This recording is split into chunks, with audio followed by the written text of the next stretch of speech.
রাস্তা চলে গিয়েছে। যে মন্দিরটায় সেটা হচ্ছে ধর্মরাজ মন্দির, পঞ্চরত্ন রীতিতে তৈরি, আর কাঁসাই নদীর একদম ধারে, মানে ওইখানে গেলে, সামনে গেলে তোমরা কাঁসাই নদীটাও দেখতে পাবে। তো কাঁসাই নদীর পাড়ে এই যে ধর্মরাজ মন্দিরটা, পঞ্চরত্ন আদলে তৈরি মন্দির।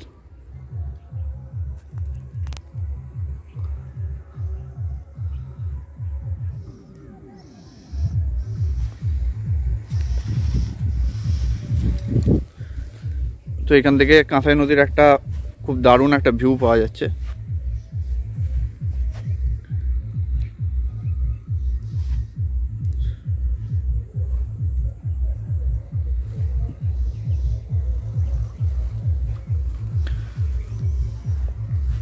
তোমরা দেখতে পারো সেই নবরত্ন মন্দিরটা এখান থেকে দেখা যাচ্ছে। এবার বলি যে পাত্রা কি করে আসবে। তুমি যদি খড়গপুর স্টেশন থেকে আসো, ওইখান থেকে প্রায় 17 কিলোমিটার পড়ছে, আর মেদিনীপুর থেকে তোমরা যদি আসো মোটামুটি 15 কিলোমিটারের ভেতরে পড়ছে। একটা বাস স্ট্যান্ড পাবে, সেটা হচ্ছে আমতলা বাস স্ট্যান্ড, ঠিক আছে। ওইখান থেকে হাতিহলকা যে রুট গেছে সেটাই তোমরা চলে আসবে।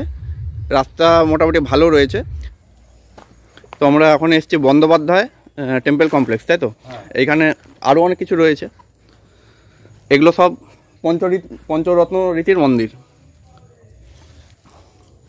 এগুলোতে তো বিগ্রহ রয়েছে। হ্যাঁ, এগুলোতে বিগ্রহ আছে। এই পরিবারের আপনার এই পরিবারের আছে এখন বর্তমানে এখানে 5টা মন্দির আছে।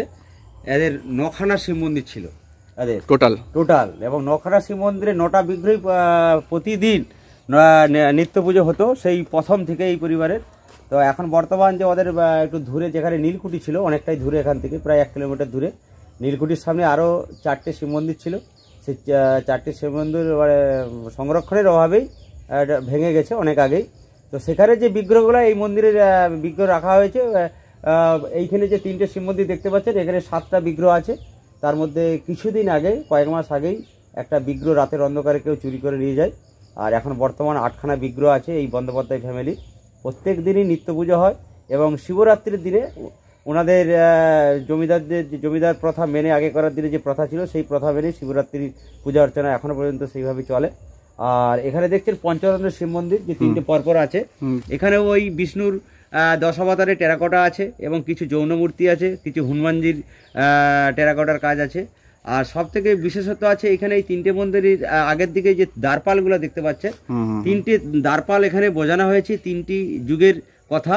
তো প্রথম যে মন্দিরটি, এটি ছিল জমিদার পিরিয়ডকে দেখানো হয়েছে আপনার লাঠিয়াল। আর দ্বিতীয় মন্দিরটি দেখুন বন্দুকধারী, তো এটা ব্রিটিশ যুগকে দেখানো হয়েছে। আর যেটা লাস্ট যে মন্দিরটা আপনারা দেখতে পাচ্ছেন, এখানে ছিল ঢাল তরোয়াল, যেটা মোগল পিরিয়ড। এই 3টে পিরিয়ডকে এই 3টে মন্দিরে তুলনা করা হয়েছে দ্বারপালের মাধ্যমে। এবং এখানে দেখুন প্রত্যেকটা মন্দিরের বিভিন্ন ধরনের ফলকেরও কাজ আছে এখানে। আর তারপর এই মন্দিরগুলো আপনার এসআই যে সংরক্ষণের কাজ শুরু করেছিল 1998 সালে, এই প্রথম কাজ শুরু হয় এই পাথরাতে এসআইয়ের তরফ থেকে এখানে।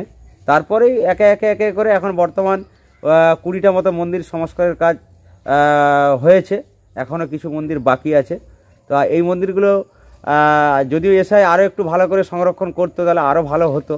মানে আর যে দেখুন গাছের ডালের জল পড়ে শ্যাওলা ভর্তি হয়ে গেছে, এগুলা ওনাদের যেভাবে বিষ্ণুপুরে বা কানলায় বা আরও যে সমস্ত সাইটগুলো আছে কেমিক্যাল ওয়াশ করে পরিষ্কার করে ওনারা আছে, এখানেও সেইভাবে করলে হয়তো এই টেরাকোটার কাজগুলো একদম ঝকঝকে দেখা যেত। যাই হোক, যারা দেখছেন এই চ্যানেল তারা আপনারা আসবেন পাত্রা, পরবর্তীকালে আরও ভালো দেখতে পাবেন। এখন যে রূপ দেখছেন আরও পরবর্তীকালে ভালো দেখবেন। এবং এখানে পুরানো যারা ইতিহাস বুঝেন বা দেখতে ভালোবাসেন তাদের পক্ষেই এই এলাকাটা ভালো লাগবে।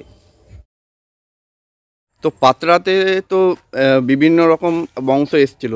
ঘোষাল থেকে মজুমদার উপাধি পায়, তারপরে বন্দ্যোপাধ্যায়, মুখোপাধ্যায়, এরকম করে বিভিন্ন স্ট্রিম এসেছিল।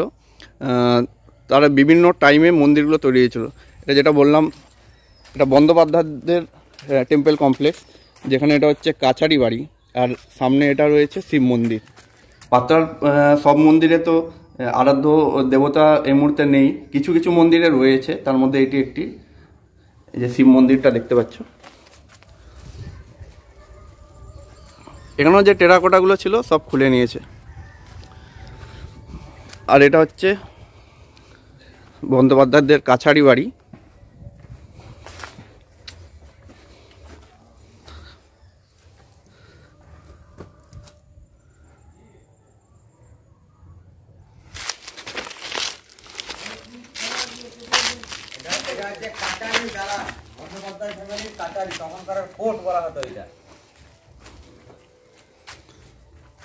কোট বলা হতো, তখনকার দিনে এটা কোট।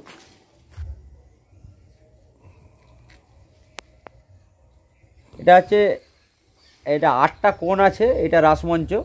এই রাসমঞ্চের প্রত্যেকটি যে দুয়ার আছে উপরে দেখতে পাচ্ছেন, প্রত্যেকটিতেই এখানে দ্বারপাল ছিল না, এখানে দাঁড়ি ছিল। আর নিচে এটা একটা ইউনিক জিনিস, কিন্তু মানে সব জায়গায় দ্বারপাল থাকে, এখানে মেয়ে যে দ্বারপাল, এখানে দাঁড়ি ছিল, তারা সুস্বাগতম জানাচ্ছে। এবং দেখুন উপরের চূড়াতে দেখুন ময়ূরের বডি একটা দেখতে পাচ্ছেন, এবং ময়ূরের পেখম মিলে আছে। প্রত্যেকটা যে লোহার দণ্ডগুলো দেখা যাচ্ছে চূড়াতে, একদম মেন চূড়াতে, ওগুলো প্রত্যেকটাতে ময়ূর ছিল, ময়ূরের বডি ছিল, এবং পেখমের কাজ এখনও কিছুটা হলেও দেখা যাচ্ছে। এবং এই মন্দিরটিও একদম ভগ্ন প্রায় ছিল। এই ছোট ছোট যে চূড়াগুলো দেখতে পাচ্ছেন, এই চূড়াগুলো একদমই নষ্ট হয়ে গেছিলো। এটা আপনার 2000 সালে এই মন্দিরটা এসআইয়ের তরফ থেকে সংস্কার হয়েছিল, এবং 2000 সালে ওয়ার্ল্ড হেরিটেজে এই রাসমঞ্চটি স্থান পেয়েছিল। আচ্ছা। আর এই মন্দিরের যে ফলকের কাজটা, প্রত্যেকটা যে দুয়ার আছে, দুয়ারের আগের দিকে প্রত্যেকটাই আলাদা আলাদা ফলকের কাজ। এবং নিচের যে ইয়ে আছে, নিচেও ছিল আপনার হাঁটু গেড়ে মানে মেয়ে যেটা দাঁড়িয়ে নমস্কার জানাচ্ছে, সেইভাবেই এখানে কাজ ছিল। যখন এটা সংস্কার করা হয় তখন আমরা দেখেছি। তো এখনটা আরও অনেকটাই নষ্ট হয়ে গেছে। রাতের অন্ধকারে অনেকেই এখনও খারাপ ব্যক্তি আছেন যারা ভালো জিনিসকে তারা ভালো চোখে দেখেন না, তারা ভাঙাভাঙি করেন। সেইরূপ কিছু ব্যক্তি এখনও রয়ে গেছে আমাদের এই ভারতবর্ষে বা সারা বিশ্বেও এরকম আছে। সেইরূপ পাথরাতেও আছে এরকম, সেটা বাইরেরও হতে পারে বা আমাদের গ্রামেরও হতে পারে। সেইরূপ আমরা কাকেও এখন পর্যন্ত হাতে নাতে ধরতে না পারার জন্য এই মন্দিরটি অনেকটাই নষ্ট হয়ে গেছে। এবং এসআইয়ের তরফ থেকে কিছুদিন আগে একটা প্রজেক্ট করেছে এগুলা আবার ঘুরে সংস্কার করার জন্য।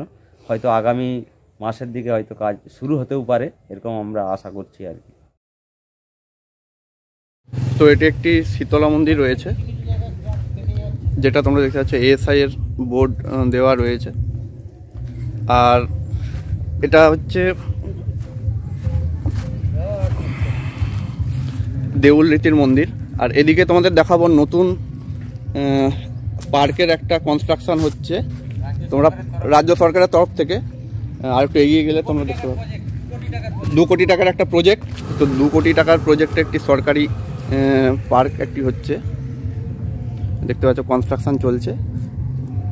বেশ কিছুদিন এটার কাজ বন্ধ রয়েছে, কিন্তু আস্তে আস্তে এটা হতে শুরু হচ্ছে। আর এখানে ওয়াচ টাওয়ার তৈরি হচ্ছে, আর পিকনিক স্পট তৈরি হচ্ছে, এখানে বিভিন্ন পার্ক তৈরি হচ্ছে। আর এসআই তো সংরক্ষণ করে রেখেছে জায়গাটাইতে, এতগুলো মন্দির তো দেখতে পাবেই। আর এখানে মন্দিরের যে বিশেষত্ব রয়েছে সেটা হচ্ছে তুমি পঞ্চরত্ন আদলের মন্দির দেখতে পাবে, চালা আদলের মন্দির দেখতে পাবে, দালান আদলের মন্দির দেখতে পাবে, মঞ্চ আদলের মন্দির দেখতে পাবে, দেউল রীতির মন্দিরও দেখতে পাবে। সুতরাং মানে একসাথে এতগুলো জিনিস খুব কম প্লেসেই রয়েছে, ঠিক আছে। এতগুলো আদলের মন্দির খুব কম প্লেসে রয়েছে, যেটা রয়েছে পশ্চিম মেদিনীপুরের ঐতিহাসিকময় জায়গা পাত্রাতে। তো পাত্রার বিশেষত্বটাই এটা। পাত্রা হচ্ছে একটা প্রাচীন কাল থেকে, তাম্রলিপ্ত সময় থেকে একটা জনপদ ছিল, যেখানে ব্যবসা বাণিজ্যের একটা যোগাযোগ ছিল জলপথের মাধ্যমে। তার পরবর্তীকালে যে হিস্ট্রিটা বললো যে রতনচক পরগনা ছিল, সেইখান থেকে আস্তে আস্তে মন্দিরগুলো স্টার্ট হয়। প্রথমে ঘোষাল বংশ ছিল, তারপর মজুমদার, তারপরে বন্দ্যোপাধ্যায়, তারপরে মুখোপাধ্যায়, তারপরে ভট্টাচার্য, এইভাবে পরপর বিভিন্ন বংশ এসছে এবং এরাই বিভিন্ন মন্দির তৈরি করেছে। মোটামুটি মন্দিরগুলো দেখা যায় যে 200 থেকে 300 বছরের পুরনো। আগে নাকি আরও প্রচুর মন্দির ছিল, 1990 বা তারও আগে আরও কিছু যে স্ট্রাকচারগুলো ছিল এখন নেই। তারও আগে যদি আমরা দেখি, আমরা টোটাল 70 থেকে 80টা মন্দিরের কথা জানতে পারছি, সেটাও অ্যাজাম্পশন, ঠিক আছে। মোটামুটিভাবে 80টার মতো মন্দির ছিল, যেটা বর্তমানে 34টিতে এসে দাঁড়িয়েছে। এখানে আরও বেশ কিছু জিনিস রয়েছে যেগুলোতে যাওয়া সম্ভব নয়, জঙ্গলাকীর্ণ হয়ে রয়েছে। সেটা হলো কিছু ভগ্নগ্রস্ত বাড়ি রয়েছে, একটি সুড়ঙ্গ ঘর বলে, সুড়ঙ্গ ঘর, সেটা রয়েছে। সেগুলো ভগ্ন অবস্থায়, সেই কারণে সেগুলো দেখালাম না। তোমরা এখানে এলেই সেই জায়গাগুলো দেখতে পারবে। আর যেটা বলার, তোমরা চ্যানেলটাকে সাবস্ক্রাইব করো, লাইক করো, কমেন্ট করো, আর এই যে পাত্রার গ্রামের যে বিশেষত্বটা, এটা সবার কাছে শেয়ার করে দাও।